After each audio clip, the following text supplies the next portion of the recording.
आज़ाद election schedule आजकल में ही मुतवक्के है और इसीलिए सियासी जमातों की सरगर्मियाँ भी तेज़ हो रही हैं।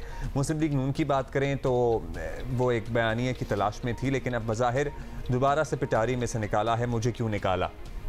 ठीक है, तो क्या इस बयानिए में अब भी वज़न है? आप वोटर को अट्रैक्ट होता हुआ देख रहे हैं इसी बयानिए पर? मेरे ख्याल से मुश्किल है कि अब ये बयानिया दोबारा नून लीग बनाए और वोटर्स को इस बयानिए पे महज अट्रैक्ट करे, क्योंकि ये आज की बात नहीं है। अगर आप देखें तो जब से नवाज शरीफ को 2017 में डिस्क्वालीफाई किया गया, फिर उनको जेल हुई, तो कभी नून लीग की ये स्ट्रैटेजी होती है कि वो जहराना पॉलिटिक्स करते हैं।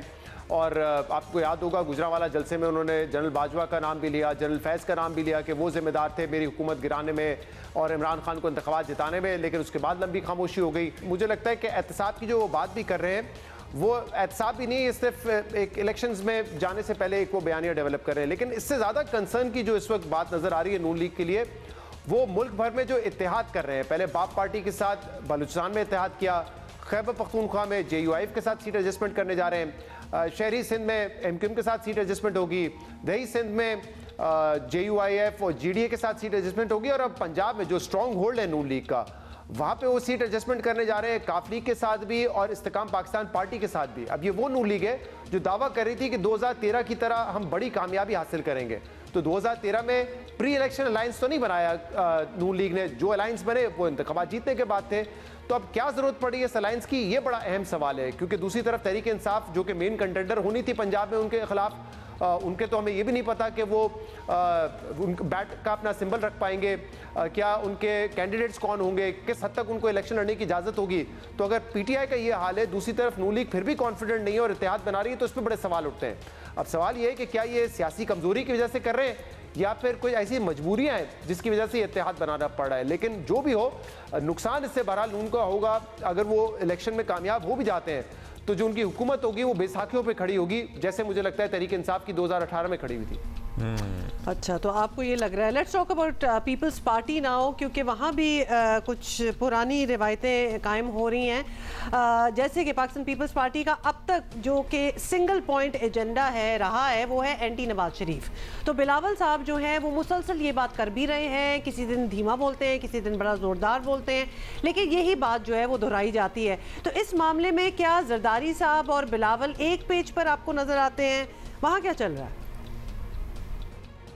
मेरे ख्याल से पीपल्स पार्टी को तो बहुत बड़ा नुकसान हुआ है। 2008 से 13 की जो उनकी हुकूमत थी और उसके बाद जिस किस्म की वो सियासत करते हैं, कभी इस्टेब्लिशमेंट के राइट साइड पे आने की कोशिश करते हैं, कभी रॉन्ग साइड पे आने की कोशिश करते हैं। मेरे ख्याल से उनका भी जो इस वक्त सियासी बयानिया है वो पिछले अगर आप 8-10 साल में देखें उससे उनको बड़ा नुकसान हुआ है। और इस वक्त परफॉर्मेंस के हवाले से पीपल्स पार्टी कुछ ज़्यादा नहीं बता पा रही है। एक ही वो बात कर रहे हैं, नवाज शरीफ पर अटैक कर रहे हैं। उसकी वजह मेरे ख्याल से ये है कि जब ये PDM की हुकूमत जारी थी तो उस वक्त इस तरह के तजिए हो रहे थे कि बलूचिस्तान में लोग ज्वाइन करेंगे पीपल्स पार्टी को, खैबर पख्तूनख्वा में करेंगे, जनूबी पंजाब में करेंगे।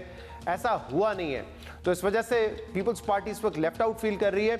लेकिन इसके अलावा कि नवाज शरीफ एक सेलेक्ट होकर आ रहे हैं या नवाज शरीफ जो है वो लाडले हैं, पीपल्स पार्टी के पास अवाम को बताने के लिए बहुत ज़्यादा कुछ है नहीं। पीपल्स पार्टी के पास आपके मुताबिक अवाम को बताने के लिए कुछ है नहीं। भी बता दें PTI जो है उनके भी चैलेंजेस बहुत ज़्यादा हैं। पहला चैलेंज तो बल्ले के निशान का हुसूल ही है। अगर ऐसा नहीं होता तो क्या तहरीक इंसाफ के चांसेस पर आपको लगता है फ़र्क पड़ेगा?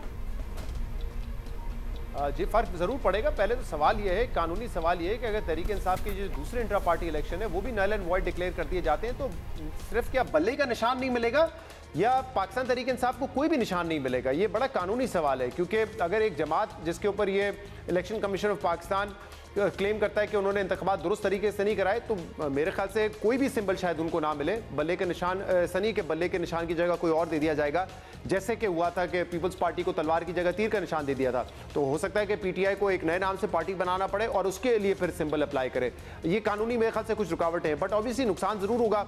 आज के दौर में ये बात बड़ी आसान है। अगर किसी सियासी जमात का सिंबल चेंज होता है तो कितना टाइम लगता है कि आप इलेक्ट्रॉनिक मीडिया के जरिए, न्यूज़पेपर्स के जरिए और डिजिटल मीडिया के जरिए आप बता सके कि हमारा सिंबल चेंज हो गया। लेकिन फिर भी फ़र्क मेरे ख्याल से ज़रूर पड़ता है और इसीलिए PTI कोशिश कर रही है। लेकिन उससे ज़्यादा ये भी मैटर करेगा कि KPK में इस वक्त हम देख रहे हैं कि कन्वेंशन हो, वर्कर्स कन्वेंशन हो, जलसे हो, वो PTI के शुरू हो गए हैं बट इसके अलावा पंजाब में, कराची में, जहाँ पे उन्होंने क्योंकि 14 सीटें थी, बलूचिस्तान में, वहाँ कोई खास एक्टिविटी नहीं नजर आ रही है।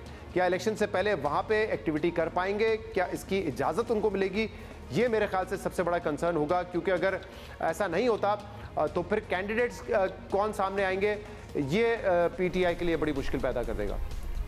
Interesting. Shahzad Iqbal, thank you so much for being with us. आपको पता है कि अब इलेक्शंस जो हैं वो literally how many weeks, 3 weeks, 4 weeks, नहीं ज़्यादा, फरवरी यस, ओके ठीक है। सो चलो 8 वीक्स कर लें आप, 9 वीक्स कुछ इसी किस्म का। फर्स्ट वीक ऑफ फेब है, that is very little time. और सच बताएं, हम तो बातें कर रहे हैं और ओपिनियंस लेते रहते हैं, लेकिन ऑन द ग्राउंड अगर देखें तो वो स्टीम नहीं है उस तरह।